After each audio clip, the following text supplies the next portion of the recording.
ಆತ್ಮೀಯ ಕನ್ನಡ ಅಭಿಮಾನಿಗಳಿಗೆ ಉಡುಪಿ ಜಿಲ್ಲಾ ಕನ್ನಡ ಸಾಹಿತ್ಯ ಪರಿಷತ್ ಇದರ ಉಡುಪಿ ತಾಲೂಕು ಘಟಕ ಹಾಗೂ ಮ್ಯಾಕ್ಸ್ ಮೀಡಿಯಾ ಉಡುಪಿ ಇದು ಆಯೋಜಿಸುತ್ತಿರುವ ಉಡುಪಿಯ ಚಾವಡಿ ಕಾರ್ಯಕ್ರಮಕ್ಕೆ ಮತ್ತೊಮ್ಮೆ ಆತ್ಮೀಯ ಸ್ವಾಗತವನ್ನು ಕೋರಿಕೊಳ್ಳುತ್ತಾ ಈ ಒಂದು ಸರಣಿಯ ದ್ವಿತೀಯ ಸಂಚಿಕೆಯ ಕಾರ್ಯಕ್ರಮವನ್ನು ನಾವು ಮುಂದುವರಿಸ್ತಾ ಇದ್ದೇವೆ. ನಮ್ಮೊಂದಿಗೆ ಇಂದಿನ ಅತಿಥಿಯಾಗಿ ಜಾನಪದ ವಿದ್ವಾಂಸ, ಸಂಶೋಧಕ, ಸಂಘಟಕ ಹಾಗೂ ಹಲವಾರು ಕ್ಷೇತ್ರಗಳಲ್ಲಿ ತಮ್ಮದೇ ಛಾಪನ್ನು ಮೂಡಿಸಿರುವ ಡಾಕ್ಟರ್ ಗಣನಾಥ್ ಎಕ್ಕಾರ್ ಇದ್ದಾರೆ. ಅವರಿಗೆ ಮತ್ತೊಮ್ಮೆ ಸ್ವಾಗತವನ್ನು ಕೋರಿಕೊಳ್ತಾ ಈ ಒಂದು ಕಾರ್ಯಕ್ರಮವನ್ನು ಮುಂದುವರಿಸ್ತಾ ಇದ್ದೇವೆ. ಸರ್, ಆಗ ಮಾತುಕತೆ ನಮ್ಮದು ಮುಂದುವರಿಸ್ತಾ, ತಾವು ತಮ್ಮ ಪತ್ನಿ ಡಾಕ್ಟರ್ ನಿಕೇತನಾ ಮೇಡಮ್ ಹಾಗೂ ಮಗಳು ಶಾಲಿಕಾಳೊಂದಿಗೆ ಒಂದಷ್ಟು ಕಾರ್ಯಕ್ರಮಗಳನ್ನು ಆಯೋಜಿಸಿದ್ದೀರಿ. ಆದರೆ ನಮಗೆಲ್ಲ ಇನ್ನೊಂದು ಖುಷಿಕಟ್ಟ ಒಂದು ಕಾರ್ಯಕ್ರಮ ಹೇಳಿದರೆ, ಕನ್ನಡ ಭಾಷೆ ಬಾರದ ಪರಭಾಷಿಗರಿಗೆ ಕನ್ನಡವನ್ನು ಕಲಿಸುವಂಥ ಒಂದು ಕಾರ್ಯಕ್ರಮವನ್ನು ಉಡುಪಿ ತಾಲೂಕು ಕನ್ನಡ ಸಾಹಿತ್ಯ ಪರಿಷತ್ನ ಸಹಯೋಗದೊಂದಿಗೆ ನೀವು ನಡೆಸ್ಕೊಂಡು ಬಂದಿದ್ದೀರಿ ಸರ್. ಅದರ ಬಗ್ಗೆ ಒಂದೆರಡು ಅನುಭವವನ್ನು ನಮ್ಮೊಟ್ಟಿಗೆ ಹಂಚಿಕೊಳ್ಬೋದಾ ಸರ್?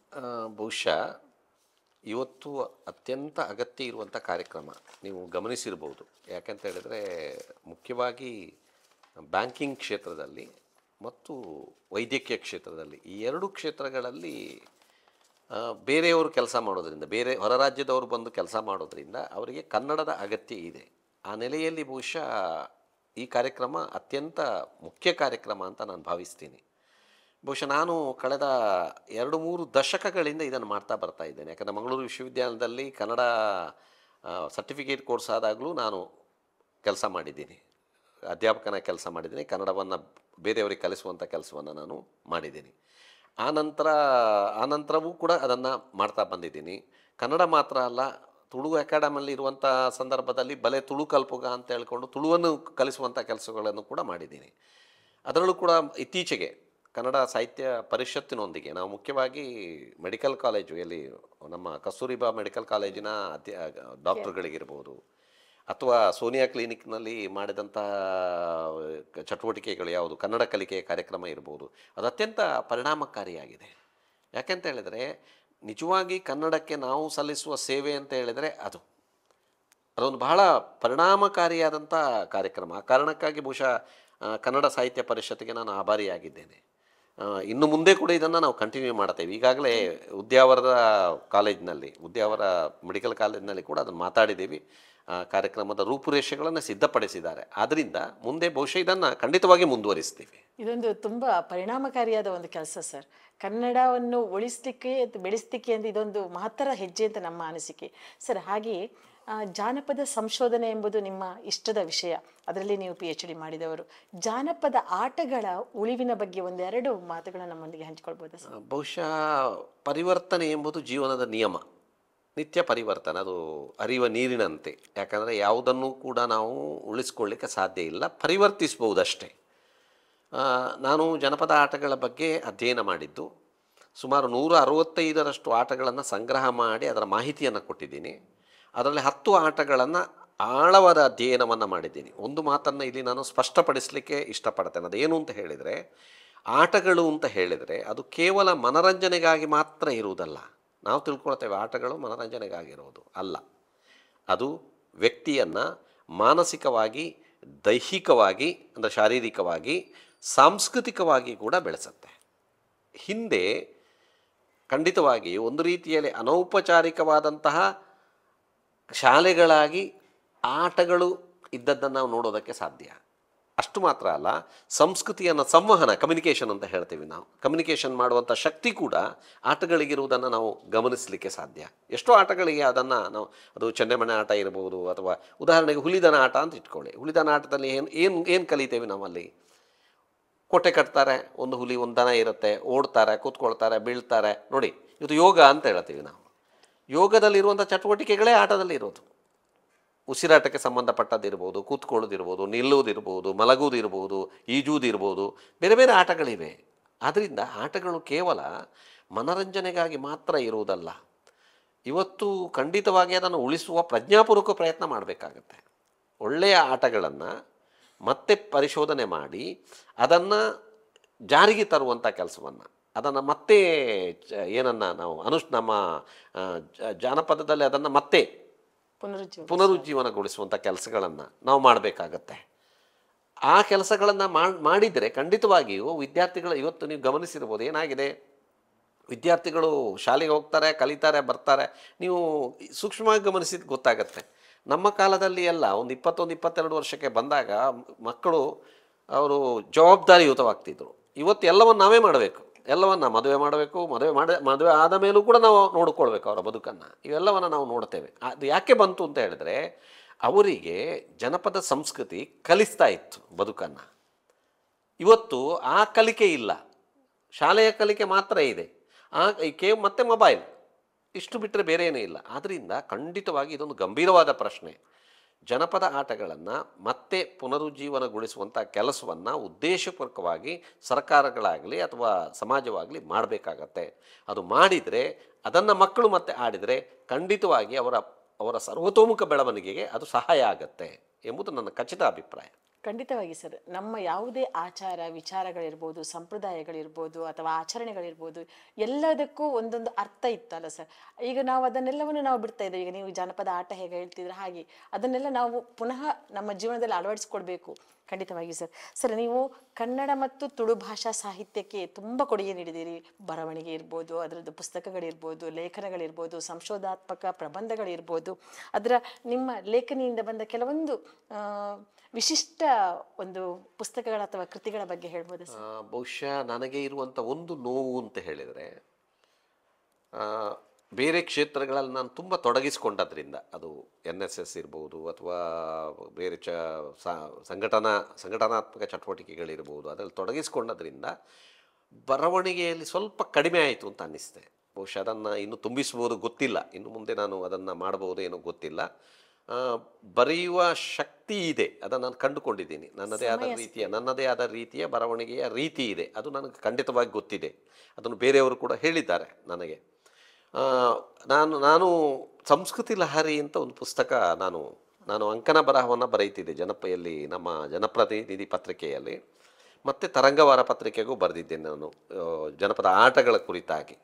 ಅದನ್ನು ಪುಸ್ತಕವಾಗಿ ಸಂಸ್ಕೃತಿ ಲಹರಿ ಅಂತ, ಅದರಲ್ಲಿ ಇರುವಂಥ ಚಿಕ್ಕ ಚಿಕ್ಕ ಲೇಖನಗಳು ಉದಾಹರಣೆ ನಿಮಗೆ ಕೊಡಬೇಕು ಅಂತಾದರೆ, ವಿವೇಕಾನಂದರನ್ನು ನಾವು ಹೇಗೆ ಅರ್ಥ ಮಾಡ್ಕೊಂಡಿದ್ದೀವಿ. ನಿಜವಾಗಿ ವಿವೇಕಾನಂದರು ಭಾರತೀಯ ಸಂಸ್ಕೃತಿಯನ್ನು ಚೆನ್ನಾಗಿ ಅರ್ಥ ಮಾಡಿಕೊಂಡ ಕ್ರಾಂತಿಕಾರಿಕವಾದ ಒಬ್ಬ ವ್ಯಕ್ತಿ, ಒಬ್ಬ ದಾರ್ಶನಿಕ. ಆದರೆ ಅವರನ್ನು ಕೇವಲ ಒಬ್ಬ ಸನ್ಯಾಸಿಯಾಗಿ ರೂಪಿಸಿದ್ದಾರೆ. ನಾನು ನನ್ನ ಲೇಖನದಲ್ಲಿ ಹೇಗೆ ವಿವೇಕಾನಂದರು ಕ್ರಾಂತಿಕಾರಿಯಾದಂಥ ಸನ್ಯಾಸಿ ಎಂಬುದನ್ನು ನಾನು ಚರ್ಚೆ ಮಾಡಿದ್ದೀನಿ. ಆ ರೀತಿಯ ಎಷ್ಟೋ ಲೇಖನಗಳು ಅಲ್ಲಿರುವುದನ್ನು ನಾವು ಗಮನಿಸಲಿಕ್ಕೆ ಸಾಧ್ಯ. ಇನ್ನೊಂದು ನನಗೆ ಬಹಳ ತೃಪ್ತಿ ಕೊಟ್ಟ ಕೆಲಸ ಅಂತ ಹೇಳಿದರೆ, ನಮ್ಮ ಕೆಂಪುತೂರು ದೊಡ್ಡಣ್ಣ ಶೆಟ್ಟರು ನಾಟಕದ ಬಹುಶಃ ತುಳುನಾಟಕದಲ್ಲಿ ದೊಡ್ಡ ಹೆಸರು. ಬಹುಶಃ ತುಳುನಾಟಕವನ್ನು ಜನಪ್ರಿಯಗೊಳಿಸುವುದರಲ್ಲಿ, ಮೂಲೆ ಮೂಲೆಗೂ ಅದನ್ನು ಕೊಂಡೊಯ್ಯುವುದರಲ್ಲಿ, ತುಳು ಭಾಷೆಯ ಚಲನಶೀಲತೆಯನ್ನು ಉಳಿಸಿಕೊಳ್ಳುವುದರಲ್ಲಿ ಅವರ ಕೊಡುಗೆ ಅಪಾರವಾದುದು. ಅವರ ಹಾಡುಗಳನ್ನು ನಾನು ಮತ್ತು ಅವರ ಮಗ ಅಶೋಕ್ ಶೆಟ್ಟಿ ಅವರು ಒಟ್ಟು ಸೇರಿ ಸಂಗ್ರಹ ಮಾಡಿ ಅದನ್ನು ಪ್ರಕಟಿಸಿದ್ದೇವೆ. ದೊಡ್ಡ ಪುಸ್ತಕ ಅದು, ಒಂದು 200-250 ಪುಸ್ತಕ. ಬಹಳ ಒಳ್ಳೆಯ ಪುಸ್ತಕ.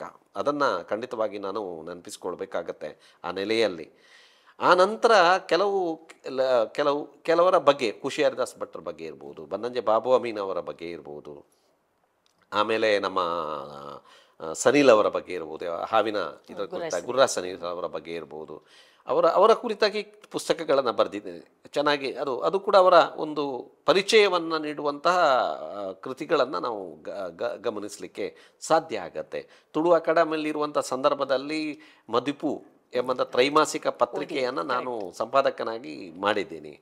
ಹಾಗೆ ಕೆಲವು ಬರವಣಿಗೆ ನನಗೆ ಖಂಡಿತವಾಗಿ ನನ್ನ ಪ್ರೀತಿಯ ಕ್ಷೇತ್ರ ಅದು. ಆದರೆ ಇಲ್ಲಿವರೆಗೆ ಏನಾಗಿಬಿಟ್ಟಿದೆ ಅಂದರೆ, ಸಂಘಟನಾ ಕ್ಷೇತ್ರದಲ್ಲಿ ತೊಡಗಿಸಿಕೊಂಡವರು ಬರವಣಿಗೆಗೆ ತೊಡಗಿಸ್ಕೊಳ್ಳೋದು ಭಾಳ ಕಷ್ಟ. ನೂರಾರು ಲೇಖನಗಳನ್ನು ನಾನು ಪತ್ರಿಕೆಗೆ ಬರೆದಿದ್ದೇನೆ, ಒಳ್ಳೆಯ ಲೇಖನಗಳನ್ನು ಬರೆದಿದ್ದೇನೆ, ಪತ್ರಿಕೆಗಳಿಗೆ ಬರೆದಿದ್ದೇನೆ. ಆದರೆ ಇನ್ನು ಮುಂದೆ ನನಗೆ ಇರುವಂಥ ಒಂದು ಆಸೆ ಏನು ಅಂತ ಹೇಳಿದ್ರೆ, ಇನ್ನು ಮುಂದೆ ನಾನು ಇರುವಂಥ ಸಮಯದಲ್ಲಿ ಸಾಧ್ಯವಾದಷ್ಟು ಬರವಣಿಗೆಯ ಕಡೆಗೆ ತೊಡಗಿಸಿಕೊಳ್ಬೇಕು, ಕನ್ನಡ ಮತ್ತು ತುಳು ಬರವಣಿಗೆ ಕಡೆಗೆ ತೊಡಗಿಸಿಕೊಳ್ಬೇಕು ಎಂಬುದು ನನ್ನ ಆಸೆ. ಸರ್, ನಿಮ್ಮ ಎಷ್ಟೋ ಪುಸ್ತಕಗಳನ್ನು ನಾನು ಓದಿದ್ದೇನೆ. ಎಲ್ಲ ಒಂಥರ ಸಂಗ್ರಹ ಯೋಗ್ಯ ಪುಸ್ತಕಗಳು. ಈಗ ಅದು ಎಷ್ಟೋ ವಿಷಯಗಳಿಗೆ ಅದೊಂದು ರೀತಿಯಲ್ಲಿ ಕಾರಣ ಆಗ್ಬೋದು ಸರ್. ಆದಷ್ಟು ಬೇಗ ನಿಮ್ಮ ಒಂದಷ್ಟು ಕೃತಿಗಳು ಬರಲಿ ಅಂತ ಆಶಿಸ್ತೇನೆ ಸರ್. ಹಾಗೆಯೇ ನೀವು ಈಗ ಹೇಳಿದ ಹಾಗೆ ರಾಷ್ಟ್ರೀಯ ಸೇವಾ ಯೋಜನೆ NSS ಅಲ್ಲಿ ನೀವು ತುಂಬ ತೊಡಗಿಸಿಕೊಂಡು ರಾಷ್ಟ್ರೀಯ ಪ್ರಶಸ್ತಿ ಪಡೆದವರು. ನಿಮ್ಮ ಪತ್ನಿ ಕೂಡ ಅದರಲ್ಲಿ ತುಂಬ ಕೆಲಸ ಮಾಡಿದ್ದಾರೆ. ಅದರ ಬಗ್ಗೆ ನಿಮ್ಮ ಒಂದು ಅನುಭವವನ್ನು ನಮ್ಮೊಟ್ಟಿಗೆ ಹಂಚಿಕೊಳ್ಬೋದಾ ಸರ್? ಬಹುಶಃ ನನ್ನನ್ನು ಬೆಳೆಸಿದ್ದೇ, ನನ್ನ ಇಡೀ ಜೀವನದಲ್ಲಿ ನನ್ನ ವ್ಯಕ್ತಿತ್ವವನ್ನು ಬೆಳೆಸಿದ್ದೇ ರಾಷ್ಟ್ರೀಯ ಸೇವಾ ಯೋಜನೆ. 1969ರಲ್ಲಿ ರಾಷ್ಟ್ರೀಯ ಸೇವಾ ಯೋಜನೆ ಅನುಷ್ಠಾನ ಆದದ್ದು 2 ಉದ್ದೇಶಕ್ಕಾಗಿ. ಒಂದು ಶಿಕ್ಷಣದೊಂದಿಗೆ ವ್ಯಕ್ತಿ ವಿಕಸನ, ಇನ್ನೊಂದು ಶಿಕ್ಷಣದೊಂದಿಗೆ ಸೇವೆ ಅಂತ. ಇವತ್ತು ಬಹುಶಃ ಜಗತ್ತಿನಲ್ಲೇ ಅತ್ಯಂತ ಹೆಚ್ಚು ಸ್ವಯಂ ಸೇವಕರನ್ನು ಹೊಂದಿದ, ಅತ್ಯಂತ ಹೆಚ್ಚು ಯುವ ಸದಸ್ಯರನ್ನು ಹೊಂದಿದಂತಹ ಸಂಘಟನೆ ಇದ್ದರೆ ಅದು ರಾಷ್ಟ್ರೀಯ ಸೇವಾ ಯೋಜನೆ. ಇದನ್ನು ನಾವು ಗಮನಿಸಬೇಕಾಗತ್ತೆ. ನನಗೆ ಏನು ಅಂತ ಹೇಳಿದರೆ, ನಾನು ವಿದ್ಯಾರ್ಥಿ ಆದ್ನಿಂದ ಬಹುಶಃ ನಾನು ಅತ್ಯಂತ ಎತ್ತರದ ಪದವಿಗೆ ಸರ್ಕಾರದ ಪದನಿಮಿತ್ತ ಜಂಟಿ ಕಾರ್ಯದರ್ಶಿಯಾಗಿದೆ ನಾನು ವಿಧಾನಸೌಧದಲ್ಲಿ. ಅಲ್ಲಿವರೆಗೂ ಕೂಡ ನನ್ನನ್ನು ಕೊಂಡೊಯ್ದದ್ದು ಯಾವುದು ಅಂತ ಹೇಳಿದರೆ ರಾಷ್ಟ್ರೀಯ ಸೇವಾ ಯೋಜನೆ. ಯಾಕಂದರೆ 1000 ಅವಕಾಶಗಳಿವೆ ಮಾಡೋದಕ್ಕೆ. ಅದಕ್ಕೊಂದು ಏನು ಸ್ಕೈ ಇಸ್ ದಿ ಲಿಮಿಟ್ ಅಂತ ಹೇಳ್ತೇವೆ. ನಿಮಗೆ ಸೇವೆ ಮಾಡೋದಕ್ಕೆ, ನಿಜವಾಗ ಸೇವೆ ಮಾಡೋದಕ್ಕೆ ನಮ್ಮ ಉದ್ದೇಶ ವಿದ್ಯಾರ್ಥಿಗಳನ್ನು ಶ್ರಮದಾನ ಮಾಡಿಸುವುದಾಗಲಿ ಕೆಲಸ ಮಾಡಿಸುವುದಾಗಲಿ ಅಲ್ಲ. ಅವರ ಮನಸ್ಸಿನಲ್ಲಿ ಸೇವಾ ಮನೋಭಾವವನ್ನು ಹುಟ್ಟಿಸುವುದಿದೆಯಲ್ಲ, ಅದು ರಾಷ್ಟ್ರೀಯ ಸೇವಾ ಯೋಜನೆಯ ಉದ್ದೇಶ. ನಾನಿರುವಾಗಲೇ, ನಾನು ಸ್ಟೇಟ್ ಆಫೀಸರ್ ಆಗಿರುವಾಗಲೇ ಹಲವಾರು ಹೊಸ ಕಾರ್ಯಕ್ರಮಗಳನ್ನು ಅನುಷ್ಠಾನ ಮಾಡಿದ್ದೀನಿ. ಉದಾಹರಣೆಗೆ ನಿಮಗೆ ಹೇಳಬೇಕು ಅಂದರೆ ಗಾಂಧಿ, ಅಂಬೇಡ್ಕರ್ ಅವರ ಪ್ರಚಾರ ಅಭಿಯಾನವನ್ನು ಮಾಡಿದ್ದೇನೆ. ಅದು ಲಕ್ಷಾಂತರ ಜನರಿಗೆ ಮುಟ್ಟಿದ್ದನ್ನು ನಾನು ಗಮನಿಸಿದ್ದೀನಿ. ಲಕ್ಷಾಂತರ ಯೂನಿಟ್ ಬ್ಲಡ್ಡನ್ನು ಅಥವಾ ರಕ್ತವನ್ನು ಸಂಗ್ರಹ ಮಾಡೋದಕ್ಕೆ ವ್ಯಾಪಕವಾದಂಥ ಪ್ರಚಾರಗಳನ್ನು ಮಾಡಿದ್ದೀವಿ. ಅಂದರೆ ನಾನೇನು ಹೇಳ್ತಾ ಇದ್ದೇನೆ ಅಂತ ಹೇಳಿದರೆ, ಬೇಕಾದಷ್ಟು ಕೆಲಸವನ್ನು ಮಾಡೋದಕ್ಕೆ ಅಲ್ಲಿ ಅವಕಾಶ ಇದೆ. ಇನ್ನೊಂದು ಮಾತು, ರಾಷ್ಟ್ರೀಯ ನಮ್ಮ ಸಂವಿಧಾನದ ಮೌಲ್ಯ ಏನಿದೆ, ಸಮಾನತೆ, ಸ್ವಾತಂತ್ರ್ಯ, ಸಹೋದರತೆ, ಅದನ್ನು ವಿದ್ಯಾರ್ಥಿಗಳ ಮನಸ್ಸಿಗೆ ಮುಟ್ಟಿಸುವುದರಲ್ಲಿ ರಾಷ್ಟ್ರೀಯ ಸೇವಾ ಯೋಜನೆ ಅತ್ಯಂತ ಪ್ರಭಾವಶಾಲಿ ಯೋಜನೆ. ಎಲ್ಲಿವರೆಗೆ ನಾನು ಬೇಕಾದ್ರೆ ನಿಮಗೆ ಸಾವಿರಾರು ವಿದ್ಯಾರ್ಥಿಗಳ ಉದಾಹರಣೆಯನ್ನು ಕೊಡಬಲ್ಲೆ. ಸಾಮಾನ್ಯ ವಿದ್ಯಾರ್ಥಿಗಳು ಅಸಾಮಾನ್ಯವಾಗಿ ಬೇಕಾದಷ್ಟು ಅವಕಾಶ ಇದೆ ಅಲ್ಲಿ ಮಾಡೋದಕ್ಕೆ. ಆದ್ದರಿಂದ ನಾನೊಬ್ಬ ಎಕ್ಕಾರಿನಂತ ಒಂದು ಬಡ ಊರಿನಲ್ಲಿ ಹುಟ್ಟಿದಂಥ ವಿದ್ಯಾರ್ಥಿ, ಒಬ್ಬ ಹುಡುಗ. ನಾನು ರಾಷ್ಟ್ರಪತಿ ಭವನದಲ್ಲಿ ನನಗೆ 2ನೇ ಕುರ್ಚಿ ಸಿಕ್ಕಿತು. ಯಾಕೆ ಅಂತ ಹೇಳಿದರೆ, ಇಲ್ಲಿ ಅದು ನನ್ನನ್ನು ಬೆಳೆಸಿದೆ. ರಾಷ್ಟ್ರೀಯ ಸೇವಾ ಯೋಜನೆ ಅಂಥ ಕೆಲಸವನ್ನು ಮಾಡಿದೆ. ಆದ್ದರಿಂದ NSS ಬಗ್ಗೆ ಖಂಡಿತವಾಗಿಯೂ ಯಾವತ್ತೂ ಕೂಡ ನಾನು, ಅದೊಂದು ಅತ್ಯುತ್ತಮವಾದಂಥ ಯೋಜನೆ. ಆ ಯೋಜನೆ ಯಾವತ್ತೂ ಕೂಡ ವಿದ್ಯಾರ್ಥಿಯನ್ನು ಬೆಳೆಸುವಂಥ ಶಕ್ತಿ ಅದಕ್ಕಿದೆ. ಅದನ್ನು ನಾವು ಗಮನಿಸಬೇಕಾಗತ್ತೆ. ಬಹುಶಃ ರಾಷ್ಟ್ರೀಯ ಸೇವಾ ಯೋಜನೆಯ ಎಲ್ಲ ಸ್ತರದಲ್ಲೂ ಕೂಡ ಎಲ್ಲ ಅಧಿಕಾರಿಯಾಗಿರ್ಬೋದು, ಬೇರೆ ನಾನು ವಿಶ್ವವಿದ್ಯಾಲಯದ ಅಧಿಕಾರಿಯಾಗಿ ಕೆಲಸ ಮಾಡಿದ್ದೀನಿ, ನೋಡಲ್ ಅಧಿಕಾರಿಯಾಗಿ ಕೆಲಸ ಮಾಡಿದ್ದೀನಿ, ರಾಜ್ಯ ಮಟ್ಟದ ಅಧಿಕಾರಿಯಾಗಿ ಕೆಲಸ ಮಾಡಿದ್ದೀನಿ, ಸಾವಿರಾರು ವಿದ್ಯಾರ್ಥಿಗಳೊಂದಿಗೆ ಕೆಲಸ ಮಾಡಿದ್ದೀನಿ. ಆದ್ದರಿಂದ ಅದೊಂದು ರೋಚಕ ಅನುಭವ. ಖಂಡಿತವಾಗಿಯೂ ಅನುಭವ ಯಾವತ್ತೂ ಕೂಡ ಮರೀಲಿಕ್ಕೆ ನನಗೆ ಸಾಧ್ಯ ಇಲ್ಲ. ಖಂಡಿತವಾಗಿ ನೀವು ಕಾಯ ವಾಚ ಮನಸ್ಸು ಅದರಲ್ಲಿ ನೀವು ಸೇರ್ಪಡೆಗೊಂಡ ಕಾರಣ ನಿಮಗೆ ಸ್ಥಾನ, ಮಾನ, ಗೌರವ, ಸನ್ಮಾನ ಎಲ್ಲವೂ ಸಿಕ್ಕಿರ್ಬೋದು. ಖಂಡಿತವಾಗಿ. ಸರ್, ನೀವು ಕನ್ನಡ ಸಾಹಿತ್ಯ ಪರಿಷತ್ತು ಉಡುಪಿ ತಾಲೂಕು ಘಟಕದ ಅಧ್ಯಕ್ಷರಾಗಿ ತುಂಬ ಒಳ್ಳೆಯ ಕೆಲಸ ಮಾಡಿದ್ರು. ಎಲ್ಲರೂ ಆ ಸಮಯದಲ್ಲಂತೂ ನಿಮ್ಮನ್ನು ಎಲ್ಲರೂ ತುಂಬ ಮೆಚ್ಚುತ್ತಾ ಇದ್ರು. ಅದರಲ್ಲಿ ಒಂದು ಸಮ್ಮೇಳನವನ್ನು ಕೂಡ ಯಶಸ್ವಿಯಾಗಿ ನೀವು ನಿರ್ವಹಿಸಿದ್ರಿ. ಕನ್ನಡ ಸಾಹಿತ್ಯ ಸಮ್ಮೇಳನವನ್ನು ತಾಲೂಕು ಮಟ್ಟದಲ್ಲಿ ಕೊಡವೂರಿನಲ್ಲಿ ನೀವು ಮಾಡಿದ್ರಿ. ನಾವು ಸಹ ನಿಮ್ಮೊಟ್ಟಿಗೆ ಇದ್ದೆವು. ಸರ್, ಯಾವುದೇ ಒಂದು ಕನ್ನಡ ಸಾಹಿತ್ಯ ಸಮ್ಮೇಳನಗಳನ್ನು ಮಾಡಿದಾಗ ಅದರಲ್ಲಿ ಆಗುವ ಲಾಭ ಅಥವಾ ಅದರಿಂದ ಆಗುವಂಥ ಪ್ರಯೋಜನಗಳೇನು ಸರ್? ಖಂಡಿತವಾಗಿಯೂ ಬಹುಶಃ ಸಾಹಿತ್ಯ ಪರಿಷತ್ತಿನ ಜವಾಬ್ದಾರಿ ಇವತ್ತು ಬಹಳ ದೊಡ್ಡದಿದೆ ಅಂತ ನನಗೆ ಅನ್ನಿಸುತ್ತೆ. ಕನ್ನಡವನ್ನು ಜನಮಾನಸಕ್ಕೆ ಮುಟ್ಟಿಸುವಂಥ ಕೆಲಸವನ್ನು ಅದು ಮಾಡಬೇಕಾಗತ್ತೆ. ಬಹುಶಃ ಉಡುಪಿಯಲ್ಲಿ ಆ ಕೆಲಸ ಆಗ್ತಾ ಇದೆ. ಅದನ್ನು ನೀವೇನು ಆಗ ಚಟುವಟಿಕೆಗಳ ಬಗ್ಗೆ ಹೇಳಿದ್ದೀರಿ. ಖಂಡಿತವಾಗಿಯೂ ಅದು ಕತೆ ಕೇಳೋಣ ಇರ್ಬೋದು, ಅಥವಾ ವಿದ್ಯಾರ್ಥಿಗಳಿಗೆ ಕನ್ನಡ ಕಲಿಸುವಂತಹ ಕೆಲಸ ಇರ್ಬೋದು, ಅವೆಲ್ಲ ಕೂಡ ಅತ್ಯಂತ ಗ್ರಂಥಾಲಯ, ಮನೆ ಗ್ರಂಥಾಲಯ ಚಟುವಟಿಕೆಗಳಿರ್ಬೋದು. ಇವತ್ತು ಏನಾಗಿದೆ ಅಂತ ಹೇಳಿದರೆ, ಅದು ತಪ್ಪು ಅಂತ ಹೇಳಲಿಕ್ಕಾಗೋದಿಲ್ಲ, ಪರಿವರ್ತನೆ ಅಂತ ಹೇಳಬಹುದು. ಯಾಕಂತ ಹೇಳಿದ್ರೆ ಇಂಗ್ಲೀಷ್ ಮೀಡಿಯಮ್ಗಳು ಪ್ರಧಾನ ಸ್ಥಾನವನ್ನು ವಹಿಸ್ತಾ ಇದೆ ಶಿಕ್ಷಣ ವ್ಯವಸ್ಥೆಯಲ್ಲಿ. ನಾವು ನೋಡ್ತೇವೆ ಅದನ್ನು. ಅದು ಅನಿವಾರ್ಯವೋ ಅಗತ್ಯವೋ ಏನೋ ಗೊತ್ತಿಲ್ಲ ನನಗೆ. ಯಾಕಂತ ಹೇಳಿದ್ರೆ ನಾವೆಲ್ಲ ಕನ್ನಡ ಮೀಡಿಯಮಲ್ಲಿ ಕಲಿತು ಮೇಲೆ ಬಂದವರು. ಬಹುಶಃ ಈಗ ಅದನ್ನೇ ನಾವು ಅಜ್ಜಿಕತೆ ಅಂತ ಹೇಳಲಿಕ್ಕೆ ಆಗೋದಿಲ್ಲ. ಈಗ ನಾವು ಕಲ್ತಿದ್ದೇವೆ, ನಾವು ಅದರಲ್ಲಿ ಬಂದಿದ್ದೇವೆ ಅಂತ ಹೇಳಲಿಕ್ಕೆ, ಯಾಕಂದರೆ ಸ್ಥಿತಿಯೇ ಬದಲಾಗಿದೆ. ಆದರೆ ಕನ್ನಡವನ್ನು ಬೇರೆ ಸ್ವರೂಪದಲ್ಲಿ ಉಳಿಸಿಕೊಳ್ಳುವ ಪ್ರಯತ್ನ ನಾವಿವತ್ತು ಮಾಡಲೇಬೇಕಾಗತ್ತೆ, ಕರೆಕ್ಟ್. ಖಂಡಿತವಾಗಿ ಮಾಡಬೇಕಾಗತ್ತೆ. ಅದು ಅತ್ಯಂತ ಅತ್ಯಂತ ಮುಖ್ಯ. ಆ ನೆಲೆಯಲ್ಲಿ ಕನ್ನಡ ಸಾಹಿತ್ಯ ಪರಿಷತ್ತುಗಳು ಮಾಡುವಂಥ ಚಟುವಟಿಕೆಗಳೇನಿವೆ, ಪರಿಣಾಮಕಾರಿಯಾಗಿ ಮಾಡುವಂಥ ಚಟುವಟಿಕೆಗಳೇನಿವೆ, ಅದು ಅತ್ಯಂತ ಅತ್ಯಂತ ಮುಖ್ಯ. ಅದರಲ್ಲೂ ಕೂಡ ಸಮ್ಮೇಳನಗಳು ಬಹಳ ಪರಿಣಾಮಕಾರಿಯಾಗಿ ಮಾಡಬೇಕಾಗತ್ತೆ. ಅದು ಸಮ್ಮೇಳನಕ್ಕಾಗಿ ಸಮ್ಮೇಳನ ಅಂತ ಮಾಡೋದಕ್ಕಿಂತ ಸಮ್ಮೇಳನಗಳು ಅತ್ಯಂತ ಪರಿಣಾಮಕಾರಿಯಾಗಿ ಮಾಡಬೇಕಾಗತ್ತೆ. ಇವತ್ತು ಯಾರಿಗೆ ಮುಟ್ಟಬೇಕು ಅಂತ ನನ್ನ ಒಂದು ಪ್ರಶ್ನೆ ಏನು ಅಂತ ಹೇಳಿದರೆ, ಯಾವುದೇ ಚಟುವಟಿಕೆ ಇವತ್ತು ಮುಟ್ಟಬೇಕಾದ್ದು ಯುವಜನರಿಗೆ, ಯುವಜನರಿಗೆ ಮತ್ತು ವಿದ್ಯಾರ್ಥಿಗಳಿಗೆ. ಯಾಕೆ? ಅವರೇ ನಮ್ಮ ಆಸ್ತಿ. ಅವರನ್ನ ಬಿಟ್ಟು ಇರಲಿಕ್ಕೆ ಸಾಧ್ಯನೇ ಇಲ್ಲ. ನೀವು ಹೇಳಿದಾಗೆ 2 ಸಮ್ಮೇಳನಗಳನ್ನು ನಾವು ಮಾಡಿದ್ದೀವಿ. ಒಂದು ಕೊಡವೂರಿನಲ್ಲಿ ಮಾಡಿದ ಸಮ್ಮೇಳನ ಅತ್ಯಂತ ವ್ಯವಸ್ಥಿತವಾಗಿ ನಡೆದ ಅತ್ಯಂತ ಒಳ್ಳೆಯ ಸಮ್ಮೇಳನ. ಇನ್ನೊಂದು ಕಾಪುವಿನಲ್ಲಿ ಮಾಡಿದಂಥ ಸಮ್ಮೇಳನ. ಈ 2 ಸಮ್ಮೇಳನಗಳು ಕೂಡ ಅತ್ಯಂತ ಯಶಸ್ವಿಯಾಗಿದ್ದು ಮತ್ತು ವ್ಯವಸ್ಥಿತವಾಗಿದ್ದು. ನಾನು ಹೇಳ್ತಾ ಇರೋದು, ಸಮ್ಮೇಳನಗಳು ಅದರ ಪ್ರೊಡಕ್ಷನ್ ಏನಾದರೂ ಬರಬೇಕಾಗತ್ತೆ. ಸಮ್ಮೇಳನ ಮಾಡಿದ ಮೇಲೆ ಅದು ಮರುದಿವಸ ಏನೂ ಇಲ್ಲ ಅಂತ ಆಗಬಾರ್ದು. ಆದ್ದರಿಂದ ನಾನು ಹೇಳ್ತಾ ಇರೋದು, ಸಾಹಿತ್ಯ ಪರಿಷತ್ತುಗಳು ಮಾಡುವಂತಹ ಸಮ್ಮೇಳನಗಳು ಹೆಚ್ಚು ಖರ್ಚು ಮಾಡಬೇಕಾಗಿಲ್ಲ. ನಾನು ಹೇಳೋದು, ಅದ್ಧೂರಿಯಾಗಿ ಮಾಡೋದು ಅದು ಅಗತ್ಯ ಇಲ್ಲ ಅಂತ ಅನ್ನಿಸ್ತೇನೆ ನನಗೆ. ಅಷ್ಟು ಅದ್ಧೂರಿಯಾಗಿ ಮಾಡೋದಕ್ಕಿಂತ ಅಲ್ಲಿರುವಂಥ ಕಾರ್ಯಕ್ರಮಗಳು ಪರಿಣಾಮಕಾರಿಯಾಗೋದು ಹೆಚ್ಚು ಮುಖ್ಯ ಅಂತ ನನಗೆ ಅನ್ನಿಸುತ್ತೆ. ಆ ನೆಲೆಯಲ್ಲಿ ಬಹುಶಃ ಯೋಚನೆ ಮಾಡೋದು ಮುಖ್ಯ. ಅದು ಅಖಿಲ ಭಾರತ ಸಾಹಿತ್ಯ ಸಮ್ಮೇಳನ, ನಾನು 74ನೇ ಅಖಿಲ ಭಾರತ ಸಾಹಿತ್ಯ ಸಮ್ಮೇಳನದ ಕಾರ್ಯದರ್ಶಿಯಾಗಿ ಕೆಲಸ ಮಾಡಿದ್ದೀನಿ ಉಡುಪಿಯಲ್ಲಿ ನಡೆದಾಗ. ಆವಾಗಲೂ ನಾನು ನೋಡಿದ್ದೀನಿ. ಆದ್ದರಿಂದ ಸಮ್ಮೇಳನಗಳು ಒಂದು ಹಂತದಲ್ಲಿ ಕನ್ನಡವನ್ನು ಚಲನಶೀಲಗೊಳಿಸುವಂಥ ಕೆಲಸವನ್ನು ಮಾಡುತ್ತೆ. ಖಂಡಿತವಾಗಿ ಅದನ್ನು ಆ ರೀತಿಯ ಚಟುವಟಿಕೆಗಳನ್ನು ರೂಪಿಸಬೇಕಾದಂಥ ಅಗತ್ಯ ಇದೆ ಅಷ್ಟೇ. ಒಂದಷ್ಟು ಹೊಸ ಹೊಸ ಪರಿಕಲ್ಪನೆಗಳಿಗೆ ಅದನ್ನು ಕೊಡಬೇಕಾಗತ್ತೆ. ಬಹುಶಃ ನೀವು ಉಡುಪಿಯಲ್ಲಿ ಮಾಡುವಂಥ ಚಟುವಟಿಕೆಗಳನ್ನೇ ಬೇರೆ ಜಿಲ್ಲೆಗಳಲ್ಲೂ ಕೂಡ ಮಾಡಿದರೆ, ಎಲ್ಲ ಜಿಲ್ಲೆಗಳನ್ನು ಮಾಡಿದರೆ, ಅದನ್ನು ಮಾದರಿ ಚಟುವಟಿಕೆಗಳಂತ ಇಟ್ಟುಕೊಂಡು ಕೇಂದ್ರ ಸಮಿತಿ ಅದನ್ನು ಎಲ್ಲ ತಾಲೂಕುಗಳಿಗೆ ಅನುಷ್ಠಾನ ಮಾಡಿದರೆ ಬಹುಶಃ ಕನ್ನಡ ಎಲ್ಲ ಕಡೆ ಕೂಡ ಪರಿಣಾಮಕಾರಿಯಾಗಿ ಬೆಳೆಯುವುದಕ್ಕೆ ಸಾಧ್ಯ ಆಗುತ್ತೆ ಅಂತ ನನಗೆ ಅನ್ನಿಸುತ್ತೆ. ಮನೆ ಗ್ರಂಥಾಲಯ ಆ ನಿಟ್ಟಿನಲ್ಲಿ ತುಂಬ ಒಳ್ಳೆಯ ಖಂಡಿತವಾಗಿ ಅಟ್ಲೀಸ್ಟು ಗ್ರಂಥಗಳನ್ನು, ಮನೆ ಗ್ರಂಥಾಲಯ ಅಂತ ಗ್ರಂಥಗಳನ್ನು ಓದುವ ಕೆಲಸವನ್ನಾದರೂ ಮಾಡ್ತಾರೆ, ಮುಟ್ಟುವ ಕೆಲಸವನ್ನಾದರೂ ಮಾಡ್ತಾರೆ. ಇವತ್ತು ಓದುವುದು ಅತ್ಯಂತ ಕಡಿಮೆ ಆಗಿದೆ. ಆ ನೆಲೆಯಲ್ಲಿ ಅದೊಂದು ಒಳ್ಳೆಯ ಕಾರ್ಯಕ್ರಮ ಅಂತ ಹೇಳ್ತಾ ಇರ್ತೇನೆ. ಸರ್, ಶೈಕ್ಷಣಿಕ ಕ್ಷೇತ್ರದಲ್ಲಿ ನಿಮ್ಮ ಸಾಧನೆ ಸಾಧಾರಣ ಎಲ್ಲರಿಗೂ ಗೊತ್ತುಂಟು. ಆದರೆ ಸರ್, ನೀವು ನಾಟಕ ರಂಗದಲ್ಲಿ ಕೂಡ, ಅಂದರೆ ನಾಟಕ ರಚನೆ ಇರ್ಬೋದು, ನಿರ್ದೇಶನ ಇರ್ಬೋದು, ಮೌಲ್ಯಮಾಪನ ಇರ್ಬೋದು, ಎಲ್ಲದರಲ್ಲೂ ಸಹ ನೀವು ಒಳ್ಳೆಯ ಒಂದು ಸಂಪನ್ಮೂಲ ವ್ಯಕ್ತಿಯಾಗಿದ್ರಿ. ಅದ್ರ ಆ ವಿಷಯವಾಗಿ ಒಂದು ಸ್ವಲ್ಪ ಅನುಭವವನ್ನು ನಮ್ಮೊಂದಿಗೆ ಹಂಚಿಕೊಳ್ಳಿ. ವಾಸ್ತವವಾಗಿ ಆರಂಭದಲ್ಲಿ ಆಗ ಹೇಳಿದೆ, ನಾನು ಬಾಲ್ಯದಲ್ಲಿ ರಂಗಭೂಮಿಯಲ್ಲಿ, ಮುಖ್ಯವಾಗಿ ಬಾಲ್ಯದಲ್ಲಿ ನಾಟಕ, ನನ್ನನ್ನು ಬೆಳೆಸಿದ್ದೇ ನಾಟಕ.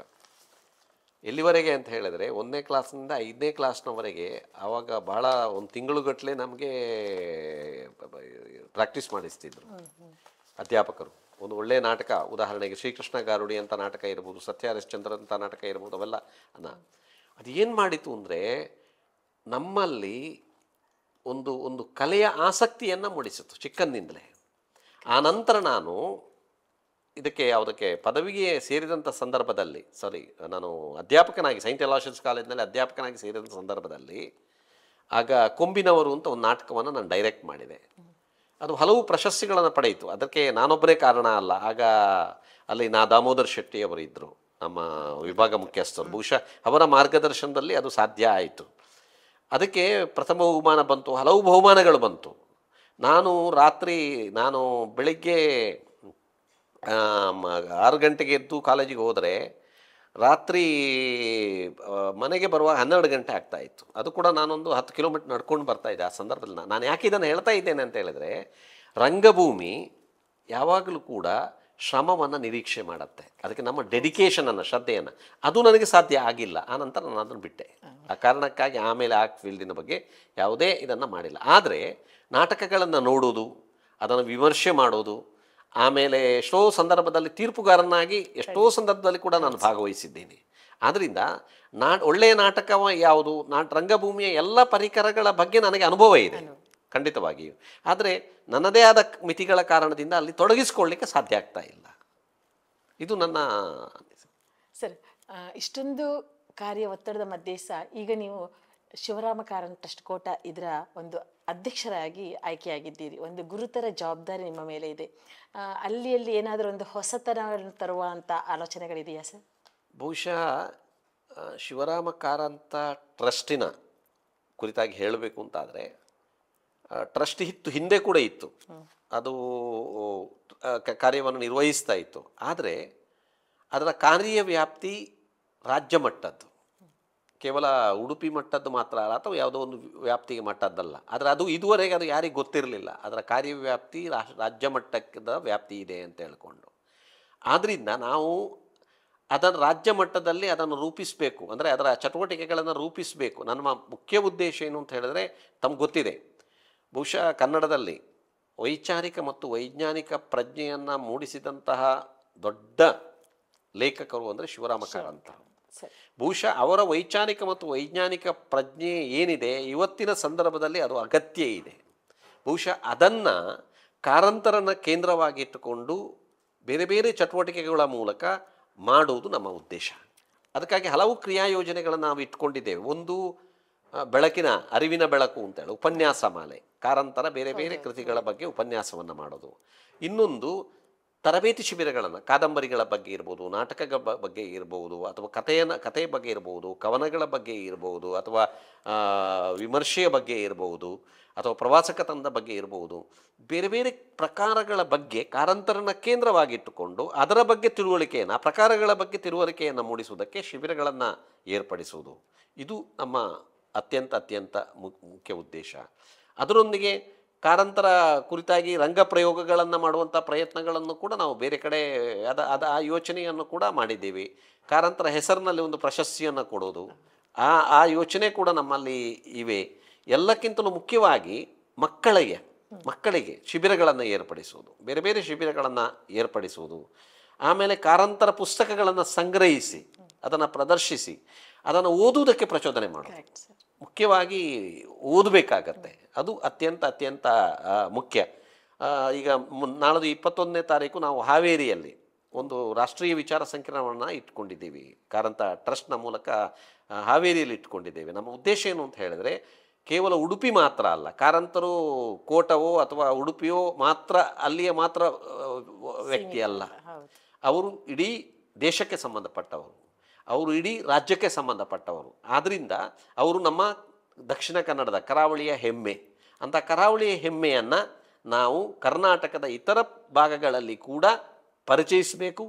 ಮಾತ್ರ ಅಲ್ಲ, ಅವರ ಕೃತಿಗಳ ಅನನ್ಯತೆಯನ್ನು, ಕೇವಲ ಅವರು ಮಾಡಿದ್ದು ಕೃತಿಗಳ ಇದು ಕಾವ್ಯ ಬರೆದದ್ದು ಮಾತ್ರ ಅಲ್ಲ, ಹೋರಾಟವನ್ನು ಕೂಡ ಮಾಡಿದ್ದಾರೆ, ಪರಿಸರ ಹೋರಾಟವನ್ನು ಕೂಡ ಮಾಡಿದ್ದಾರೆ, ಬೇರೆ ಬೇರೆ ಸಂದರ್ಭದಲ್ಲಿ ಸ್ಪಂದನೆಯನ್ನು ಕೊಟ್ಟಿದ್ದಾರೆ. ಇವೆಲ್ಲವನ್ನು ಕೂಡ ನಾವು ಕರ್ನಾಟಕದ ಜನತೆಗೆ ಪರಿಚಯಿಸುವಂಥ ಅಗತ್ಯ ಇದೆ.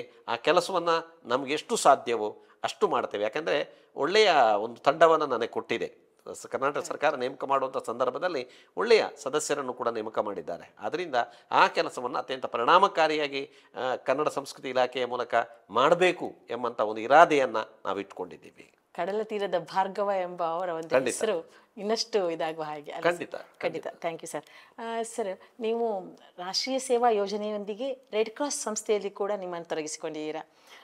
ರೆಡ್ ಕ್ರಾಸ್ ಸಂಸ್ಥೆಯಲ್ಲಿ ಜಾಸ್ತಿ ಯಾರಿಗೂ ಅದರ ಬಗ್ಗೆ ಅನುಭವ, ಅದರ ವಿಷಯಗಳು ಗೊತ್ತಿಲ್ಲ. ಒಂದೆರಡು ಮಾತುಗಳಲ್ಲಿ ಅದನ್ನು ಹೇಳ್ಬೋದಾ ಸರ್, ಅದರ ವಿಶೇಷತೆಯನ್ನು? ಖಂಡಿತ. ಯಾಕೆಂತ ಹೇಳಿದ್ರೆ 1864ರಲ್ಲಿ ಹೆನ್ರಿ ಡ್ಯುನಾಂಟ್ ಅಂತ ಒಬ್ಬ ವ್ಯಾಪಾರಿ ಇದ್ದ. ಆತ ವ್ಯಾಪಾರಕ್ಕಾಗಿ ಹೋಗುವಂಥ ಸಂದರ್ಭದಲ್ಲಿ ಯುದ್ಧ ನಡೀತಾ ಇತ್ತು. ಬಹುಶಃ ಆಸ್ಟ್ರಿಯಾ, ಫ್ರಾನ್ಸ್ ಮತ್ತು ಇಟಲಿ ಯುದ್ಧ ನಡೀತಾ ಇತ್ತು. ಯುದ್ಧ ನಡೆಯುವಂಥ ಸಂದರ್ಭದಲ್ಲಿ ಏನಾಯಿತು ಅಂತ ಹೇಳಿದರೆ, ಸಾವಿರಾರು ಸೈನಿಕರು ತೀರಿ ಹೋದರು, ಲಕ್ಷಾಂತರ ಸೈನಿಕರು ಗಾಯಗೊಂಡರು. ಇದನ್ನು ಅವನು ನೋಡಿದ. ಅವನಿಗೇನು ಅನ್ನಿಸ್ತು ಅಂತ ಹೇಳಿದರೆ, ಸತ್ತಂಥ ಸೈನಿಕರಿಗೆ ಒಂದು ಗೌರವಯುತವಾದಂತಹ ಏನು ಅಂತ್ಯ ಸಂಸ್ಕಾರ ಇಲ್ಲ, ಅಥವಾ ಗಾಯಗೊಂಡವರಿಗೆ ಸರಿಯಾದ ಶುಶ್ರೂಷೆ ಇಲ್ಲ. ಆ ಕಾರಣಕ್ಕಾಗಿ ಆತ 1964ರಲ್ಲಿ ರೆಡ್ ಕ್ರಾಸ್ ಸಂಸ್ಥೆಯನ್ನು ಆರಂಭಿಸಿದ. ಆರಂಭದಲ್ಲಿ ಜಿನೆವಾದಲ್ಲಿ, ಸ್ವಿಟ್ಜರ್ಲ್ಯಾಂಡ್ನ ಜಿನೆವಾದಲ್ಲಿ ಅದನ್ನು ಒಂದು ಕರೆದು ಸುಮಾರು 16 ರಾಷ್ಟ್ರಗಳಿತ್ತು. ಇವತ್ತೇನಾಗಿದೆ ಅಂದರೆ ಸುಮಾರು 250 ರಾಷ್ಟ್ರಗಳಲ್ಲಿ ಇದೆ. ಅಂತಾರಾಷ್ಟ್ರೀಯ ಸಂಸ್ಥೆ ಇದೊಂದು. ಯಾವುದು ಭಾರತೀಯ ರೆಡ್ ಕ್ರಾಸ್ ಅಲ್ಲ, ರೆಡ್ ಕ್ರಾಸ್ ಎಂಬುದು ಒಂದು ಅಂತಾರಾಷ್ಟ್ರೀಯ ಸಂಸ್ಥೆ. ಇವತ್ತು ಅದು ಭಾರತದಲ್ಲಿ 1920ರಲ್ಲಿ ಆರಂಭ ಆಯಿತು. ಅಂದರೆ ಒಂದು ಇವತ್ತು ಎಲ್ಲ ಕರ್ನಾಟಕದಲ್ಲೂ ಇದೆ, ಎಲ್ಲ ಜಿಲ್ಲೆಗಳಲ್ಲೂ ಇದೆ. ಇಲ್ಲಿ ಎಲ್ಲಿವರೆಗಿದೆ ಅಂತ ಹೇಳಿದ್ರೆ ಇವತ್ತು ಎಲ್ಲ ಕಾಲೇಜುಗಳಲ್ಲಿ ಯೂತ್ ರೆಡ್ ಕ್ರಾಸ್ ಅಂತ ಇದೆ. NSS ಹೇಗಿದೆಯೋ ಹಾಗೆ ಯೂತ್ ರೆಡ್ ಕ್ರಾಸ್ ಅಂತ ಇದೆ. ಅದರ ಮುಖ್ಯ ಚಟುವಟಿಕೆಗಳು ಏನು ಅಂತ ಹೇಳಿದ್ರೆ ರಕ್ತದಾನ ಇರ್ಬೋದು, ಆಮೇಲೆ ಪ್ರಥಮ ಚಿಕಿತ್ಸೆಯನ್ನು ಕೊಡೋದಿರ್ಬೋದು, ಡಿಸಾಸ್ಟರ್ ಮ್ಯಾನೇಜ್ಮೆಂಟ್ ಇರ್ಬೋದು. ಅದಲ್ಲದೆ ಬೇರೆ ಯಾವುದೇ ಚಟುವಟಿಕೆಗಳನ್ನು ನಾವು ಮಾಡೋದಕ್ಕೆ ಸಾಧ್ಯ ಇದೆ.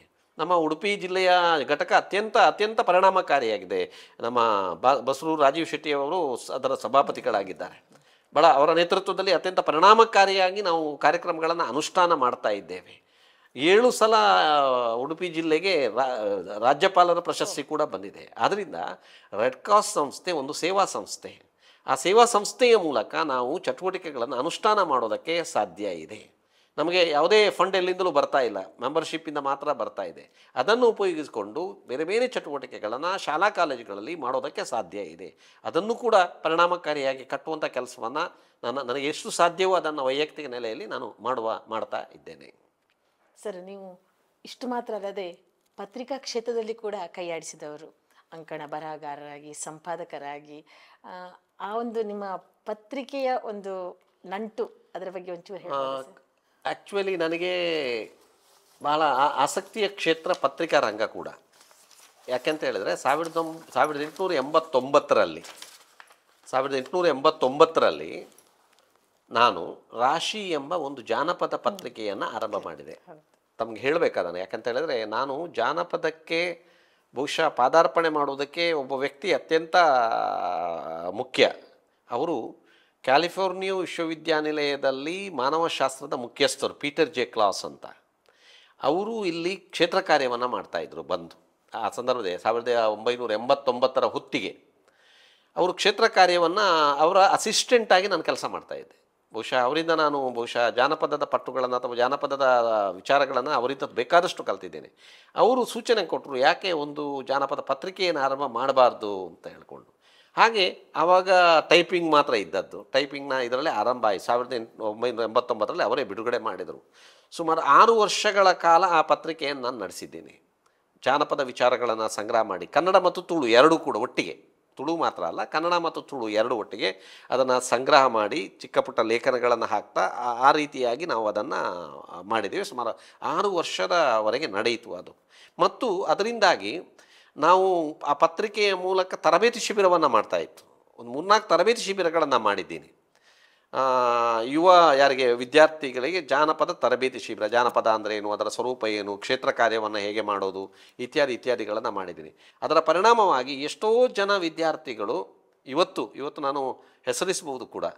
ಕೆಲವರು ಒಳ್ಳೆಯ ಬರಹಗಾರರಾಗಿ ಒಳ್ಳೆಯ ವಿದ್ವಾಂಸರಾಗಿ ಬೆಳೆದವರು ಕೂಡ ಇದ್ದಾರೆ. ಅದರಿಂದಾಗಿ ಅಂತ ಅಲ್ಲ ನಾನು ಹೇಳ್ತಾ ಇರೋದು, ಬಟ್ ಅದೊಂದು ಪ್ರೇರಣೆಯನ್ನು ಅವರಿಗೆ ಒದಗಿಸಿಕೊಟ್ಟಿರ್ಬೋದು. ಇದು ಒಂದು.